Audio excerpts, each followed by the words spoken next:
Innal ladzina kafaru sawa'un 'alaihim a'anzartahum am lam tunzirhum la yu'minun.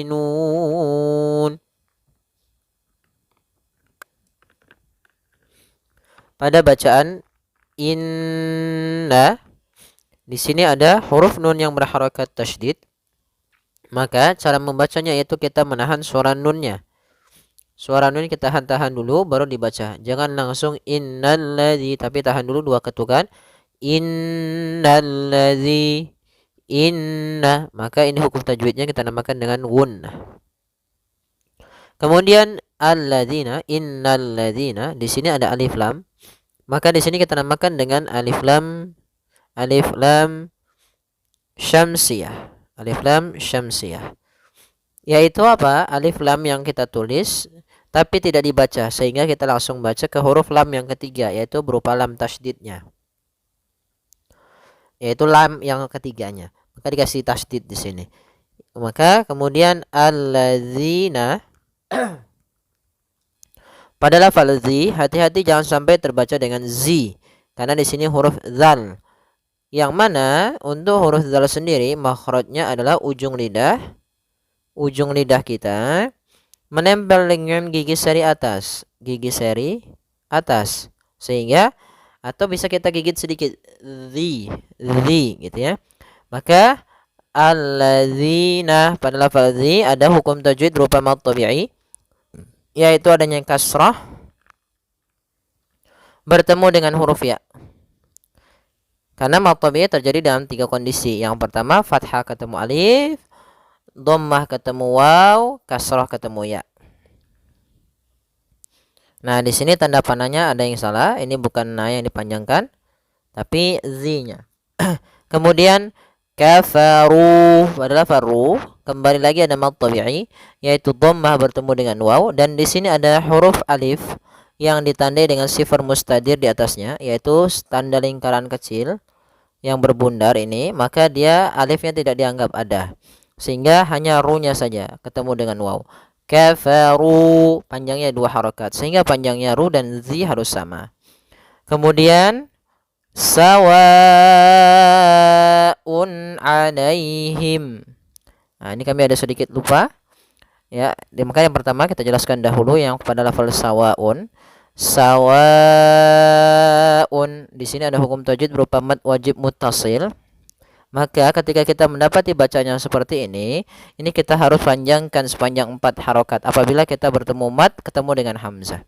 Maka mad wajib muttasil terjadi apabila ada huruf hamzah datang setelah huruf mad dan kemudian ada tanda seperti ini, maka ia menandakan bahwasanya di situ kalau tidak mad wajib ya mad jaiz.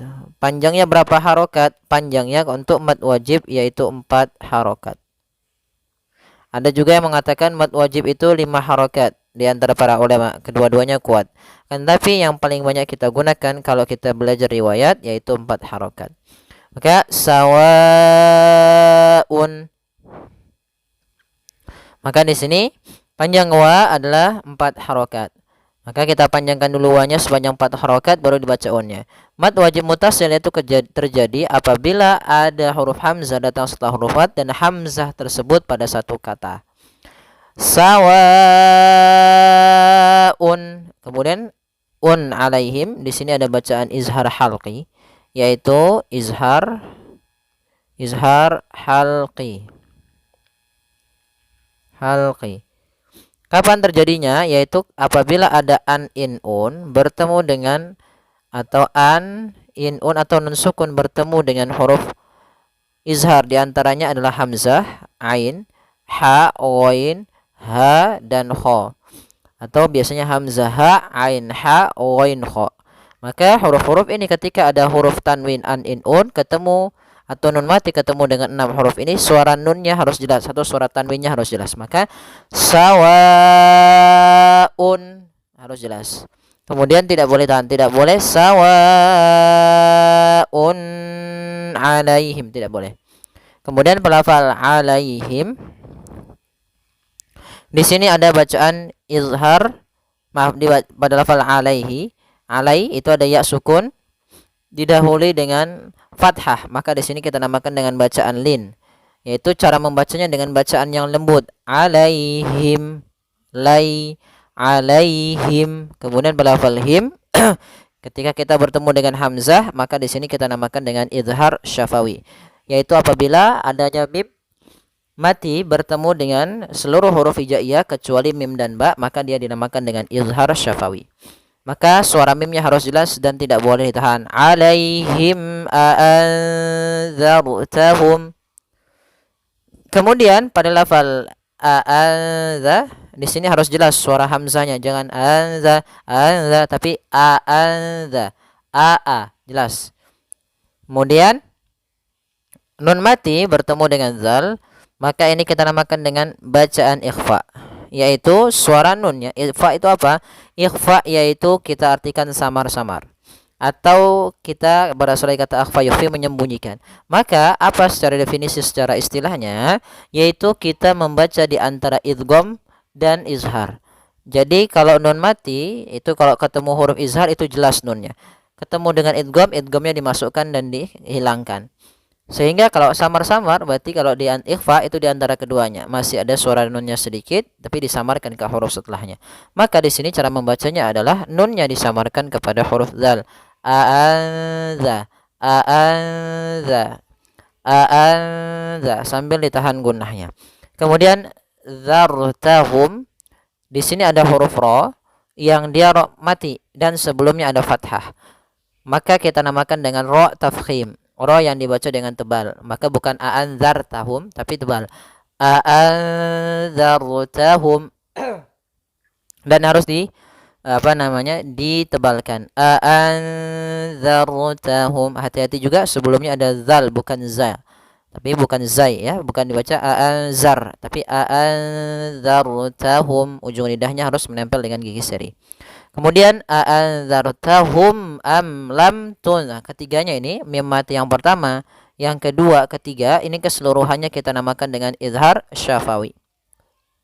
Yaitu adanya huruf mim bertemu dengan hamzah, mim bertemu dengan lam, mim bertemu dengan ta.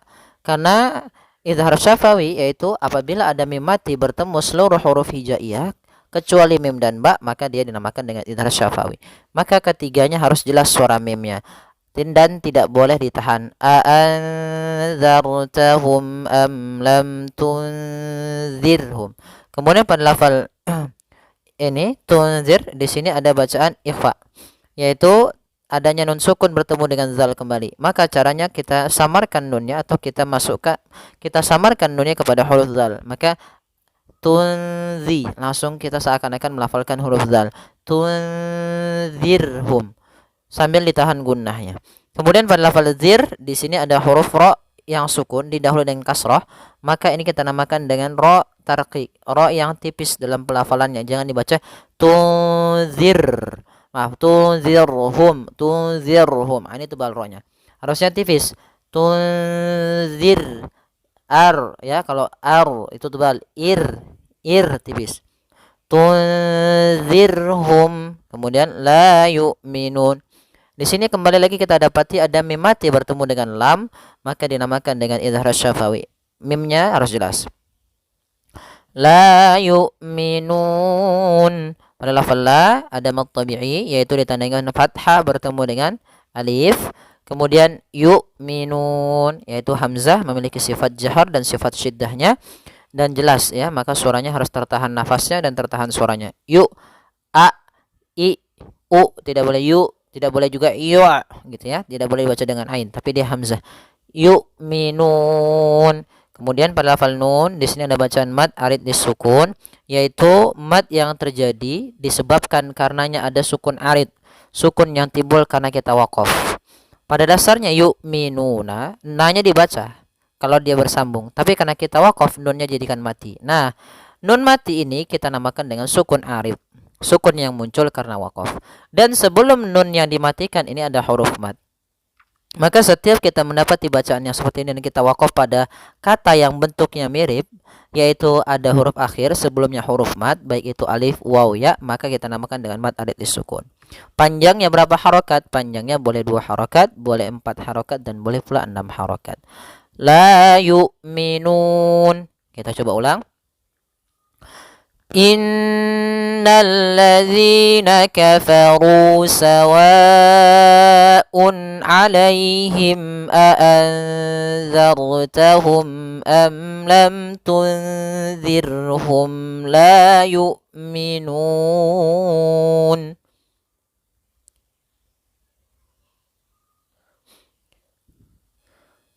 Kita lanjutkan. Khatamallahu ala qulubihim wa ala sam'ihim. Kalau kita mau berhenti, tapi di sini kita alangkah baiknya kita lanjut. Khatamallahu ala qulubihim wa ala sam'ihim wa ala absarihim ghishawatun wa lahum azabun azim. Kalau tidak kuat boleh kurang berhenti di sini, kemudian ulangi dari wa'ala. Baik, kita bahas satu persatu hukum tajwidnya. Khatamallahu. Nah, di sini pada lafal Allah ada lafzul jalalah. Kita namakan dengan lafzul jalalah, itu lafaz Allah. Itu untuk huruf lamnya tebal. Khatamallah. Ma-nya tipis. Mallah. Khatamallah. Khatamallah. Ya. Ma-nya tipis, Allah-nya tebal. Nah, maka dia baca dengan lam yang tebal, dan panjangnya untuk lafal Allah 2 harakat, dan karena dia mad tabi'i. Kemudian ala, ain, jelaskan jangan sampai ala dengan hamzah, tapi dengan ain. Kemudian pada lafal la ada mad tabi'i, yaitu ditandai dengan fathah bertemu dengan alif kecil di sini. Iya-nya di sini kita tidak anggap ada. Ala. Kemudian qulubihim pada lafal lu, di sini ada mad tabi'i lagi, yaitu adanya dhammah bertemu dengan waw. Kemudian qulubihim wa ala. Nah, pada lafal mim di sini ada idhar syafawi, yaitu adanya mim mati bertemu dengan waw. Kemudian wa ala, di sini juga sama, ada mad tabi'i, yaitu adanya fathah bertemu dengan alif, ya-nya dianggap tidak ada. Wa ala, panjangnya 2 harakat. Wa ala sam'ihim. Nah, di sini enggak ada ini. Ya, ini editannya agak sedikit salah. Tadi kami editnya kurang dihapus. Ya, wa ala sam'ihim wa ala absarihim. Kemudian di sini pada lafal sam'ihim wa ala, ini sebenarnya sama, ada kalau kita lanjutkan ada hukum taujid berupa idhar syafawi. Maka cara membacanya adalah mimnya dijelaskan dan tidak boleh tahan. Kemudian wa ala absarihim. Kemudian pada lafal ala yang kedua, di sini ada hamzah datang setelah huruf mad, maka dan hamzahnya terpisah atau di lain kata kita namakan dengan mad jaiz munfasil. Mad jaiz munfasil kapan terjadinya? Terjadi apabila ada huruf hamzah datang setelah huruf mad dan huruf hamzah itu berada di lain kata. Maka panjangnya untuk mad jaiz yaitu berupa 4 harokat. Maka cara membacanya yaitu kita panjangkan dulu la-nya sepanjang 4 harokat, baru dibaca wa ala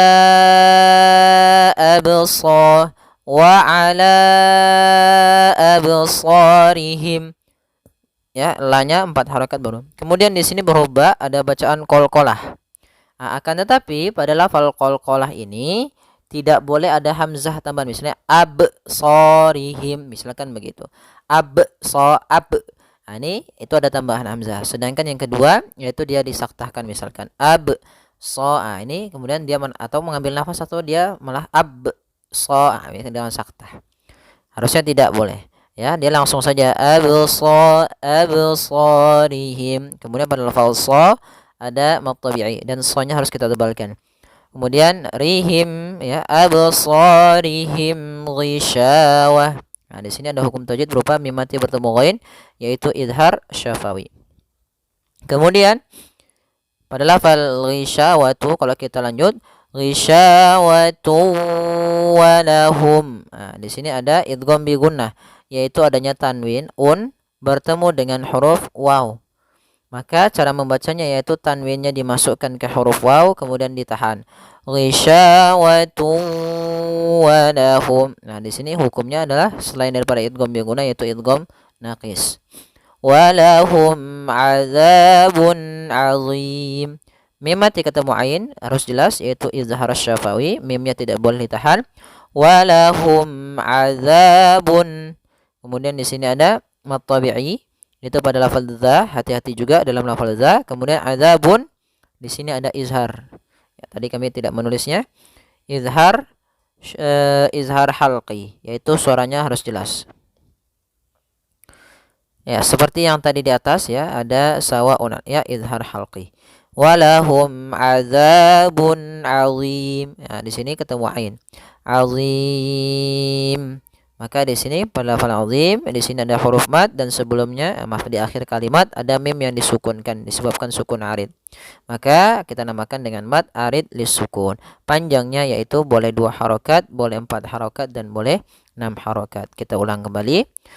Khatamallahu ala qulubihim wa ala sam'ihim wa ala absarihim ghishawah wa ala absarihim ghishawatun wa lahum azabun azim. Ya, semoga yang sedikit ini bermanfaat. Jazakumullahu khairan.